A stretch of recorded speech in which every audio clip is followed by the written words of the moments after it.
So, Um, what is happening in the world of British politics at the moment? yeah, so I wanted to talk to you about the ongoing loss of civil liberties and authoritarianism and censorship that's taking place in the UK and how everybody's laughing at us, Matt.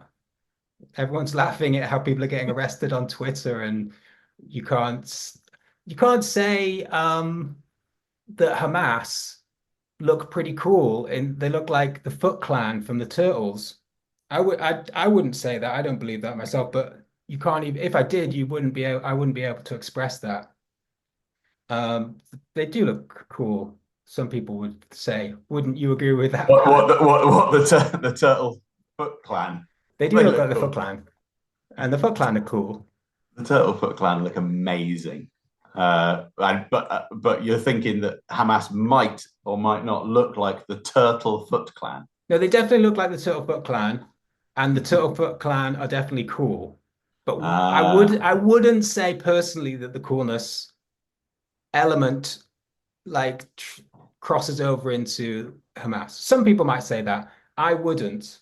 It'd be a Not because an inherent contradiction in the Turtles is that they are Donatello, Raphael, and whatever the other two, Plato and Socrates or something, and they are Michelangelo and Leonardo. Michelangelo and Leonardo, and they are uh, How did you not remember the they are Turtles? they are representatives of Western civilization at its best. They are a representation of the Renaissance movement, which is in stark contrast to Hamas and the foot soldiers of.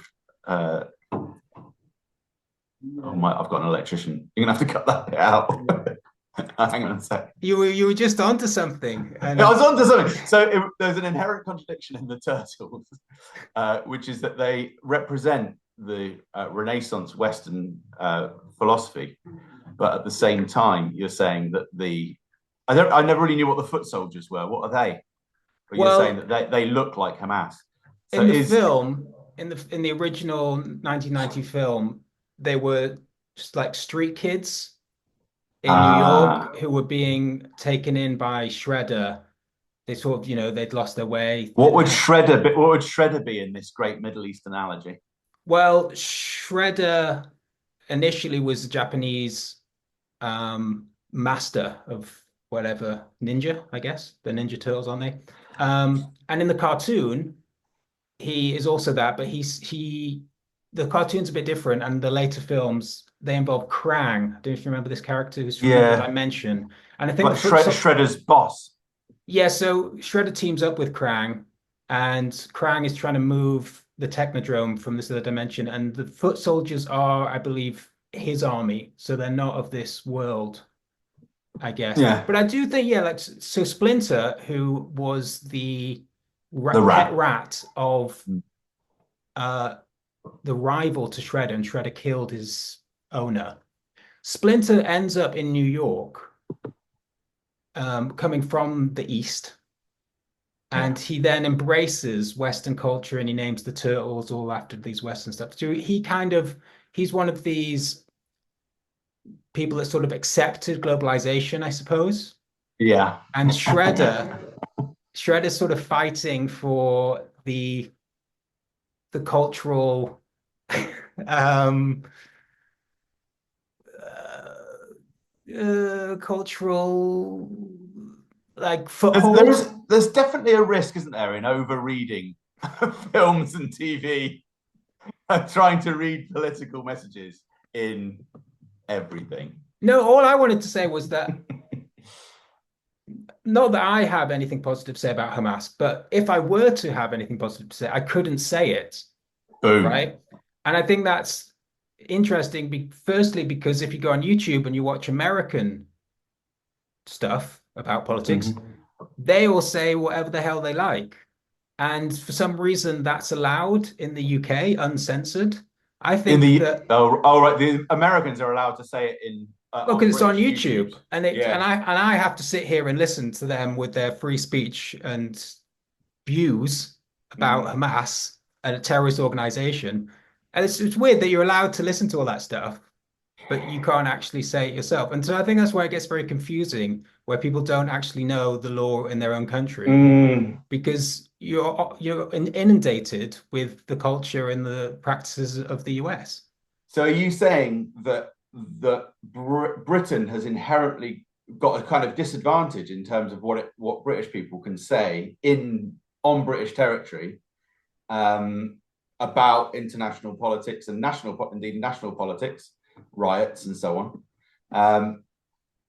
and that Americans can basically say what they want. So that's a form of there's kind of a privilege that American podcasters have that we don't because we've got a more authoritarian government. Is that fair to say? I'd say so, yeah. But what's odd is that that stuff is allowed But it's uncensored still to the, allowed from the yeah. United States into so it makes it really difficult to do a podcast when you're not actually allowed to say you're not. I don't know. It depends what you're trying to say.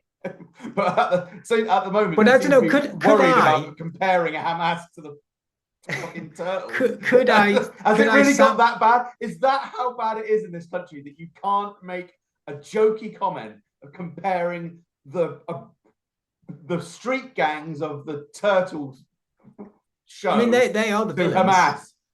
The foot Or are we gang or foot are we gang. overthinking it? Is Keir Starmer really that bad? Damn it! Is he really that authoritarian? But Has I it was thinking got to that what we could stage in this do, country? we could sample American shows when they Yeah. happen to say things that you might agree with, you might not agree with, but you might want to just have aired on your show. So you just take samples of places where they have free speech, and then would it be okay to put that on our podcast? Well, sounds like you need to know a lawyer. I don't really know what you're trying to do. But fortunately, we're cutting out the first 20 minutes of this, Yeah. this podcast, Luckily, so none of this will it's make all it fine. in. Yeah, yeah. Anyway, so where was I? Yeah, authoritarianism in the UK. So I don't know if you saw what happened on Saturday the 18th. There was a large Mm. protest in central London, Oh, and yes. there was about, I don't know, 70 arrests. There's a lot of arrests, mass Oh, this is the arrests. one where Corbyn and McDonnell were not arrested, but I don't know, cautioned or something. And Yeah, Jonathan Cook, who I do the voice work for yeah. his articles, he used to work for the Guardian for years, and he was there, and he was a witness saying that the protesters did absolutely nothing wrong whatsoever. Is that the one you're referring to, the 18th?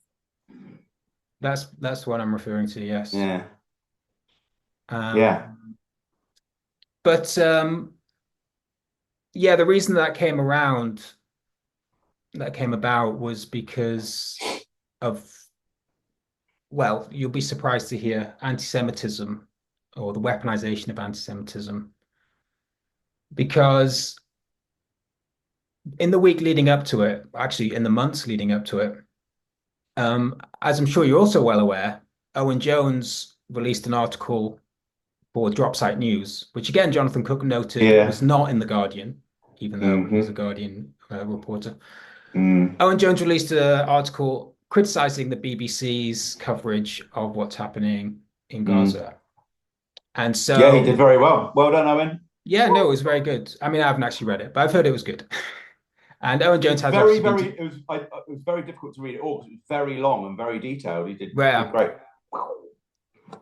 yeah, but I mean, obviously, Owen Jones has been doing a lot of great work Mm. around this issue, which makes it all the more sort of, well, we don't, I was going to say, I don't want to get into it. I don't want to say the phrase get into it, but I do not want to get into all the stuff about The Guardian. what would Owen Jones be in your But anyway, great it's all right. Teenage Mutant We're going to Ninja cut the Turtles first analogy? 30 minutes of this.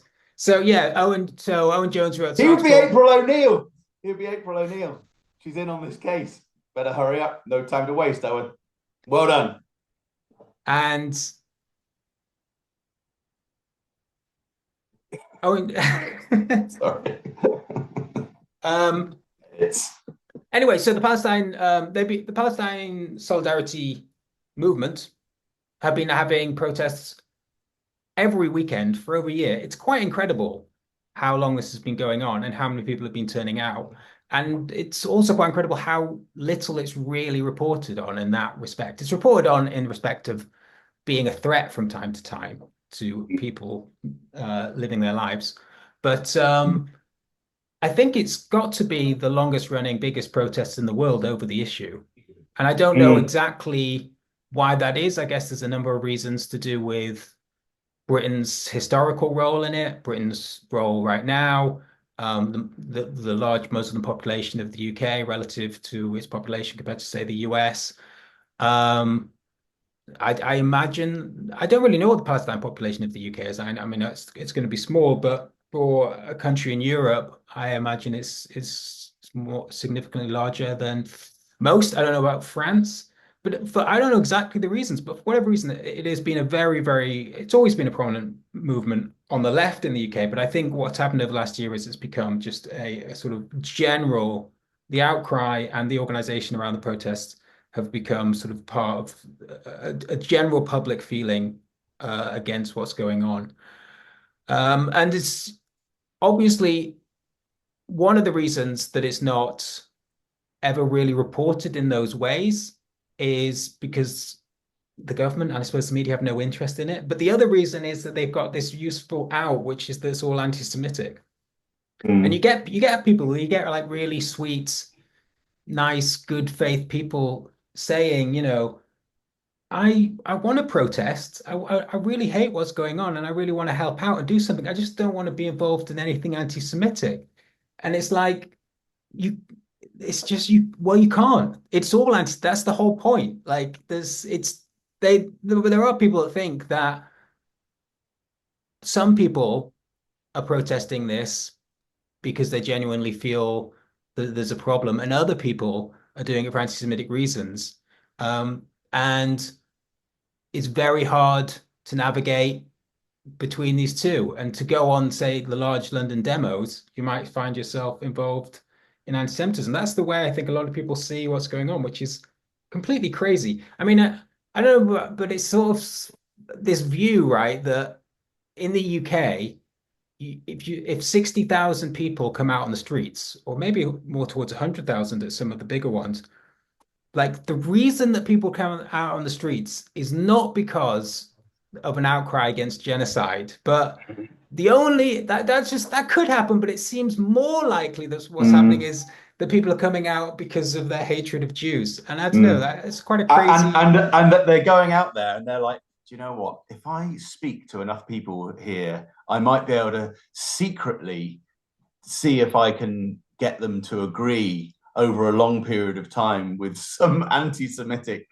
views. Like what it just seems so unlikely to me that if there is someone who's genuinely anti-Semitic who thinks, oh God, I reckon if I really cultivate some relationships in the anti-war movement, maybe I'll start to be able to say my anti.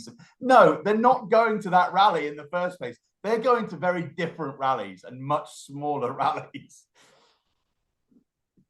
Yeah, it is something that definitely cut through, particularly at the beginning. I don't know about these days. I do feel like it's getting a little bit people are getting a bit wary of all of this nonsense, particularly as Israel continues to blame everyone with anti-Semitism as well. But having said that, the reason I bring all of this up is because what happened 2 weeks ago on Saturday was that for the first time, the PSC, who organized the rallies, were unable to agree with the police on a route to march. Yeah, yeah, Now, yeah. this hadn't happened under all of Sunak's terrible reign of this country. They Mm. were able to march, This is and Starmer, is what you're saying. This is Starmer. I'm not saying anything. I'm I'm I'm just saying that. I'm It just looks like saying the Starmer to facts. me. I'm just saying the facts that there was never a problem under Sunak, and there wasn't a problem under Starmer until now. Mm. But anyway, the initial reason that they were given why they couldn't march was they decided they were going to march because the marches change every week. They're never the same route exactly. They usually involve Whitehall and usually some other sort of prominent building, and you march from one to the other. This time they were going to march from the BBC Yeah, broadcasting yeah. house. Making the point about the media's complicity in it all. Right, coming out of what Owen Jones had reported, and Mm. just generally, I think something that most people have come to the conclusion that most of the media, including the BBC, have not been impartial.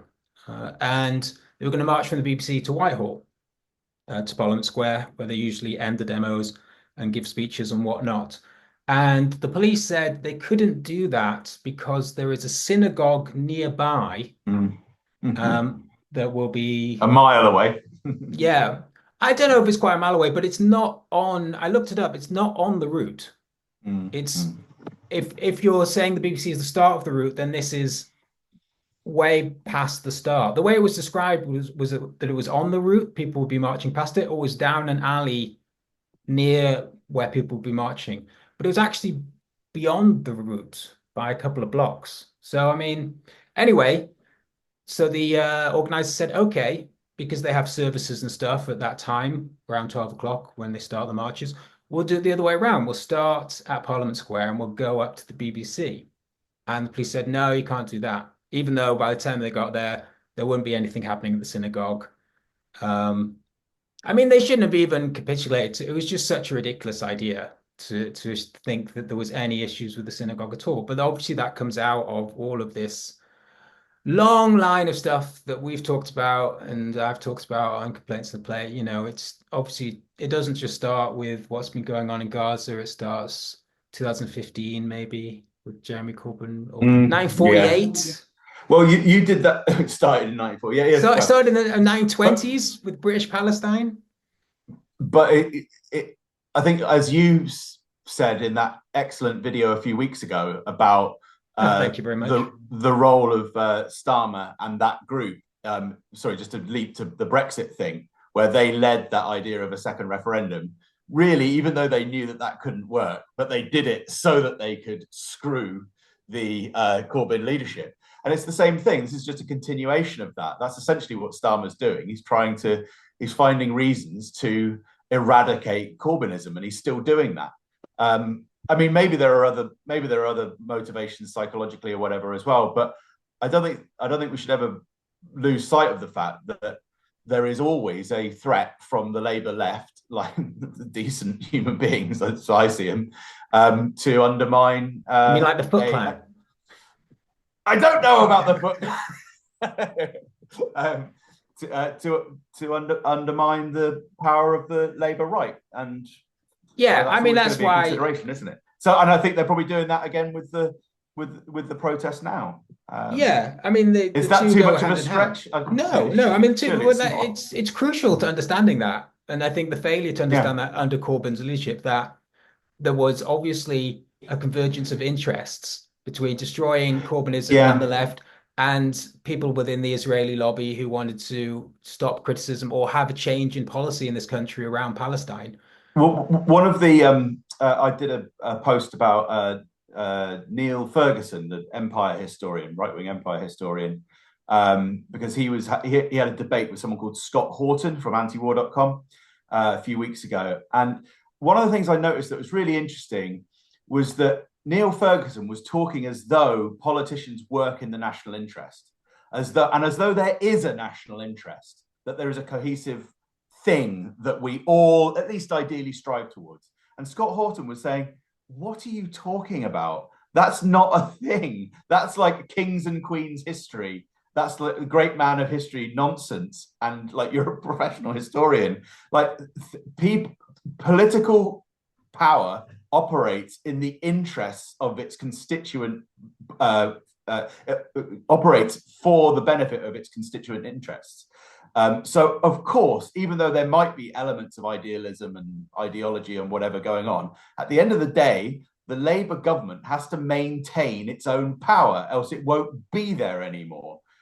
So it is designed to inherently ensure its own survival, just as a corporation, just as Coca-Cola or whatever ensures its own survival at the bare, at its fundamental core. And it's so interesting that there are people like Neil Ferguson who just don't really understand that organizations work in their own interests. Like, it's Well, you're never incredibly taught sort of that. weirdly not. Yeah, I suppose you never taught it, but I think people You kind got of to learn know it for it. yourself on the street Yeah, with the yeah. Foot Clan. Or well, you may have learned it with the Foot Clan. I learned it on the in a bedroom in some books, but even so. Yeah, but you got those books from the library, right? Because you were Yeah, that down was with the on a, that man. was on a that was on a street. The library was on a street. In fact, it was an internet cafe in 1996. Wow, that's so sad. But looking back, it's kind of cool now. That's so sort of Matrix internet cafes. Mm, yeah, but I did anyway. That I think to interpret what happened uh, in all historical events, but including in relatively minor ones like a political protest, of course, there is always going to be an inherent self-interest going on. And uh, anyway, I hope that added to your point. Yes, it was great. Thank you so much, Matt. And I think we need to think about the podcast in the same way. We need to protect this institution. What a great Yes, podcast. Great point, yes, Matt. You're excellent. And of course, I am the great leader that we've all been yes, waiting for. And this podcast is yes, going incredibly well. yes. And we Well, haven't this, delete, we but haven't this, edited, but we have that's not what. edited any of this. This is exactly as we've spoken. Yeah. Well, There's been no I technical hope that we, hiccups. I hope to God we've edited it. I hope to God one of us has edited it. But that's what Donald Trump does. He appeals to the national interest, and it is a completely it's an imagined community, isn't it? That Well, was the an problem, old I mean, I've said this before academic. as well. I mean, the problem with the national interest is that it pits you against other nations rather than other classes. And so suddenly you're Yeah, all in it together with your own yeah, exploiting class are now on your yeah, side. And you're supposed to, yeah. be it in the very obvious way of the royal family or just generally sort of big. I mean, but the weird thing is there's not entirely nationalism because again, we go back to the US. It's this kind of yes, we're British and we have a British identity, but we're also like the US is great and US companies in the UK and US meddling, apart from Elon Musk, that's Yeah. bad. Mm, But generally, the mm, US meddling in our deep state and in our politics and in our media and the way that we run government, that's fine. But if Russia dares to even think about it. mm, mm, mm, mm. But yes, anyway, I just want to quickly say so, yeah, there were 70 arrests, including Ben Jamal, who Oh was yeah, from with Palestine Remain's solidarity. Yeah. yeah, campaign main sort of head honcho guy. And I mean, he put it really well before the protest happened, because they didn't agree on a route. So, in a way, you could say that, um, I mean, they knew that there was possibility to be arrested. I mean, mass arrests are always dubious because they don't really know. I mean, they don't know who they're arresting or Mm, why. They're just arresting everybody in the area. And yeah. they rarely ever lead anywhere. And it's really just to close down the situation as it is and put people off in the future. But there was Mm, always a risk because they didn't agree a route. But the fact that they didn't agree with the route is as much on the police as it is on them. They ticked all the boxes. They met with the police, they consulted them, they told them what they wanted to do, which is all the stuff in this new legislation that's been brought in that you have to do to have any sort of protest. And obviously they've been doing this every week for months on end. And this particular week they couldn't agree on anything. And the police told them that they had to have a static march, whatever that is, in yeah, in Parliament Square. You can run in a circle or on the spot or whatever, but you can't leave, which is not what the law states. The law states you can march, you have to agree with the police. And the police, I don't know the exact wording, but presumably have to agree with you at some point. mm. Otherwise, you have to basically stop there being the right to protest. Anyway, Benjamin said that the interesting thing about it is because of the nature of the media um, framing of the Palestinian marches and the anti-Semitism accusations. That's the reason that they couldn't go to the BBC. And therefore, at the moment in this country, the only thing you can't protest at the BBC for right now is the ongoing genocide in Gaza. You can protest the BBC for anything else, but you can't protest about that because of this tenuous link that there is a synagogue further up the street. It's really these arguments that go back to another thing that you have to link together. Have they had protests recently of the riots and the gangs and all that stuff to do with I don't want to say all the horrible words, but all the murders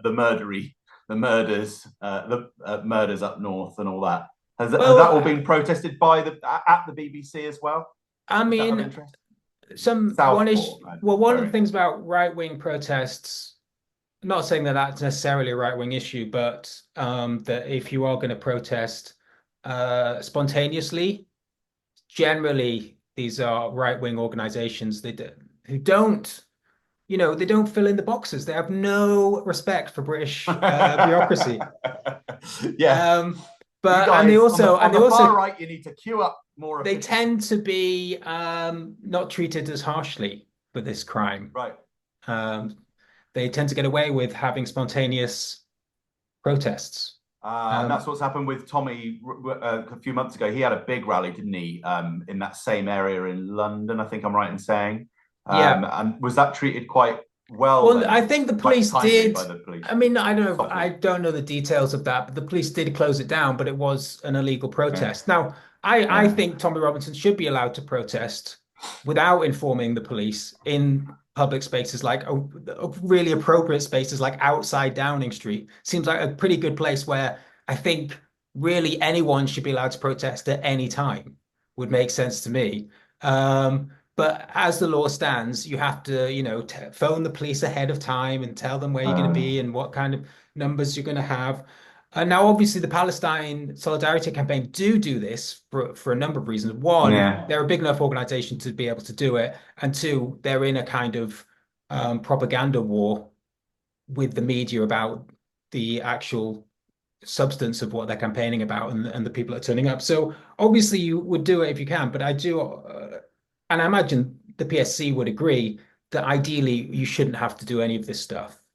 And so what they did was they did, and in the end they did reject it. So on Saturday they did decide that we are going to march, and Ben Jamal stood on stage and he said, "We are going to now try and march. The police have said that we're not allowed to, and they said that they will arrest us, but we are going to attempt to march to the BBC. If we meet any resistance, we will lay down." They had like flowers and toys and Mm. stuff, which has become quite sort of common thing to bring on these marches. "We will lay them down at the feet of the police to show their complicity in the genocide," is what they said. And it seemed like a pretty good idea. We're just going to, Mm. because there's no point going all the way there, having everyone there, and not even attempting to march, Mm. just accepting that the police have said no. Um, I mean, it's really outrageous to even think about that sort of idea that you can't even attempt to have a protest, a peaceful protest, because the police Mm. have said that Mm. you're not allowed to protest. I mean, it's basically is authoritarian. Yeah, very authoritarian. It's the major concern, I think, in British public life at the moment is the right to free speech, free expression, free protest. I think that in terms of domestic stuff, that's just absolutely vital. And you are seeing this. I mean, when we talk about free speech in America, you are seeing this happening there and across Europe. It's just that the UK is very, very far ahead and pathetically acquiescing to all of these things. And of course, the Labour government, a lot of these were acts that came in under the Tory party, but the Labour government have not even mentioned any interest in addressing them or bringing them up again, never mind repealing them. And and again, that goes back to the whole kind of, there's a large kind of, even now, there's a large support for the Labour Party, even if people are not particularly happy with Starmer or even this Labour government, but just sort of protecting the Labour world from, oh, well, you don't want the Tories back, do you? And therefore, it's very hard to get a kind of mass movement against the Labour government. And then obviously if it was a Tory government, it's very hard to get a consensus about having any real change to that, which doesn't involve bringing in whoever the god awful Labour leader is at the time.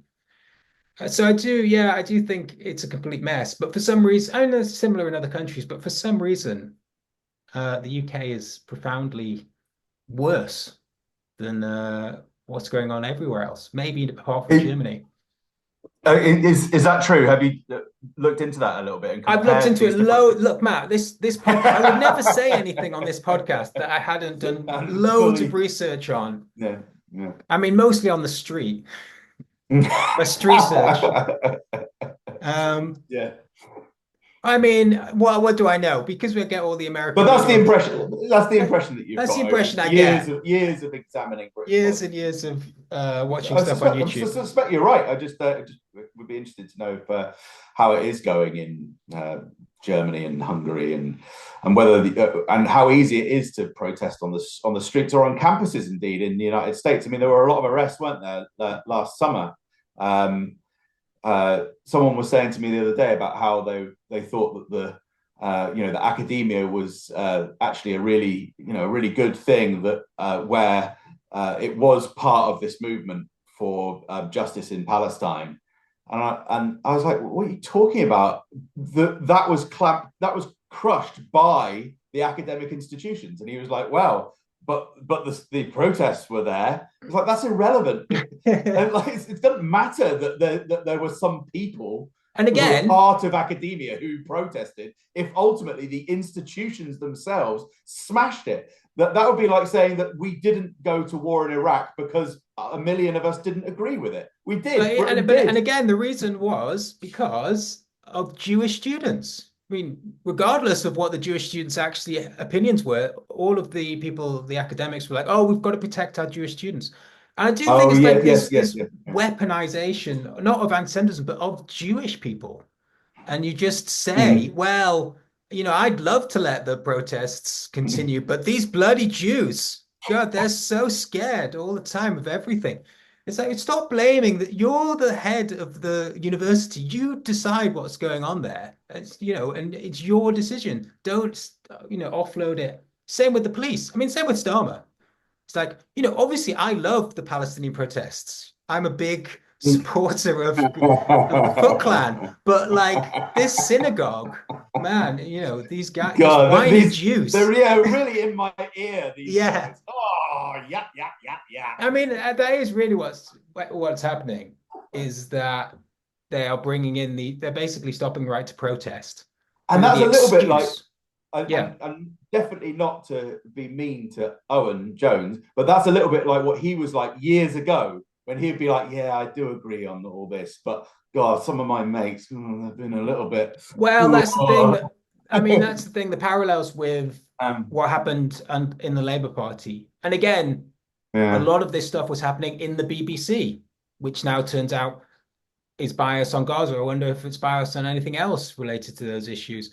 The Jewish Chronicle, again, exposed by The Guardian. It was great work. How one of their journalists was being fed stories and they were printing deliberately false accounts of what was going on. So because of this sort of extreme nature of like the duplicity and just the fucking horrendous violence that's happening in Gaza, the Guardian is, and some independent journalists or journalists who were more inclined to follow the general narrative on things have started to call out some of this stuff. But it makes you think all the more that this was happening before. That these kind of organizations, the BBC, Jewish Chronicle, and some of the sort of Israeli lobby organizations that work closely with the Labour Party, they had these biases before. It wasn't a case of they were just earnestly concerned about anti-Semitism, right? And if you see that now and you still can't see that that was the case then. I mean, the thing about the situation then was you had exactly what's happening now with people hysterically screaming everything's anti-Semitism. But what you didn't have, which you have now, is people saying, well, did you know there's also this Israeli lobby? And there's also kind of a network of organizations and powerful individuals who are trying to stop any criticism of Israel or change in policy by the weaponization of anti-Semitism. That was never a mainstream story. You had to dig really deep, 5 or 10 years Well, ago.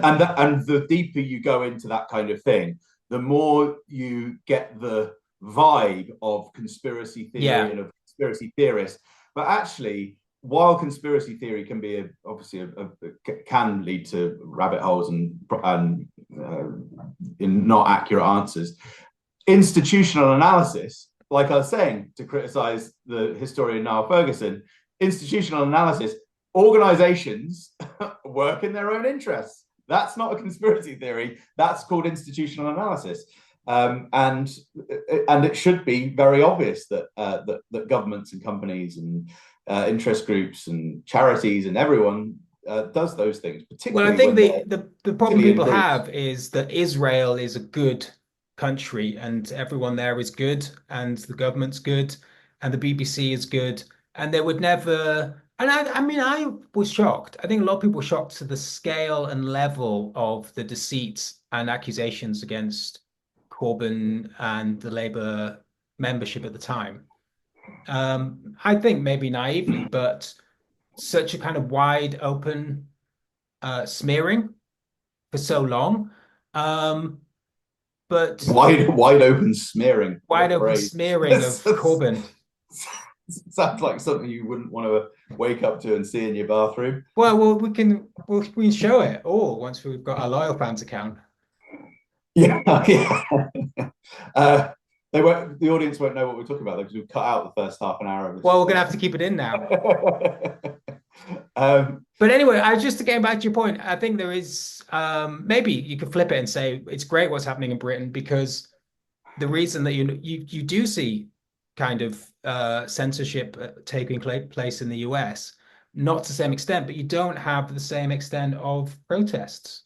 So, if you yeah, did yeah, have, like you did have the protests at the universities and they were clamped down on pretty harshly. If you had, 60,000 people walking through Manhattan every weekend, I wonder if you would see the same sort of thing happening.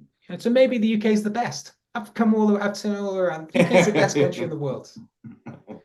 yeah. But Well, I anyway, mean, yeah, yeah. Go talking on. about conspiracy theories, Oh yeah, I'm trying to, I'm we were linking, I'm doing gonna. better at linking things up Yeah, now. you've really warmed up.